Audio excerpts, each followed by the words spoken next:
15ാമത്തെ birthday ആണ് ചെക്കന്റെ. Full ആഘോഷിക്കലാണ്. അപ്പൊ മുട്ടായി പോയി അത് നീ തിന്ന പാത്തുമ്പല്ല. എന്തായാലും നമുക്ക് ഈ ഗിഫ്റ്റിലേക്ക് പോവാ, കേക്കിലേക്ക് പോവാം. അപ്പൊ എന്തായാലും കേക്ക് കത്തിച്ചോളൂ. സോറി, കേക്കല്ല, ഇത് കത്തിച്ചോളൂ. അപ്പൊ ഗൈസ് എന്തായാലും കേക്ക് കട്ടിങ്ങിലേക്കാണ് പോകുന്നത്. അപ്പൊ എന്തായാലും പോരോ. അപ്പൊ നമുക്ക് കേക്ക് കട്ടാക്കാം.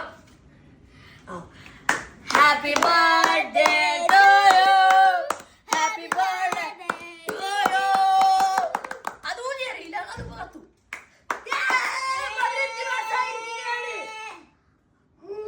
അതൊന്നും പറയാല്ല. ഹൈറ്റും വെച്ച് തടിയും വെച്ചടിക്കണം പാഞ്ച് ബേസിന്റെ. അപ്പൊ എന്താ നമ്മളെ പകുതി കേക്ക്. അപ്പൊ എന്താ കേക്ക് കട്ടിങ് എല്ലാം കഴിഞ്ഞ അപ്പൊ ഫ്രിഡ്ജിലേക്ക് ഇല്ല ഇല്ല ഇല്ല മതി. എന്നാ ആദ്യത്തെ ബർത്ത്ഡേക്ക് ബാക്കി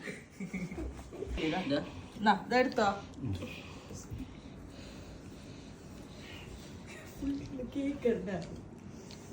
ക്രീം. അപ്പൊ ഗൈസ് എന്തായാലും നമുക്ക് ഗിഫ്റ്റിലേക്ക് എടുക്കാം. ആദ്യമായി ഞാൻ തന്നെയാണ് ഗിഫ്റ്റ് കൊടുക്കുന്നത്.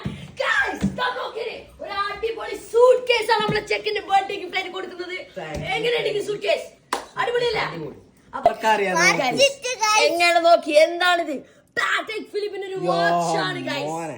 ഗൈസ് ഒന്നും പറയാല, ഒരു അടിപൊളി ഗിഫ്റ്റ് തന്നെയാണ് പാത്തുമ്മ കൊടുത്തത് അല്ല. ഉമ്മാന്റെ ഗിഫ്റ്റ് കിട്ടിയിരിക്കുകയാണ്. ഒരു അടിപൊളി ഷൂസ് തന്നെയാണ് ഉമ്മാന്റെ ഗിഫ്റ്റ് കിട്ടിയിരിക്കുന്നത്. അടുത്ത പപ്പാന്റെ എന്താണ് ഡിയോറിന്റെ പെർഫ്യൂമാണ് പപ്പ കൊടുത്തിരിക്കുന്നത്. ഒന്നും പറയാനില്ല ഗൈസ്. അപ്പൊ ഗൈസ് നമ്മുടെ ചെക്കന്റെ ബർത്ത്ഡേ ആഘോഷിച്ച് അടിച്ചുപൊളിയിൽ എങ്ങനെയുണ്ട്? അപ്പൊ ഒന്നും പറയരുത്, ചെറിയ വീഡിയോ നമ്മളെ ചെക്കന്റെ ബർത്ത്ഡേ. അപ്പൊ ഇതേപോലത്തെ ഒരു അടിപൊളി വീഡിയോ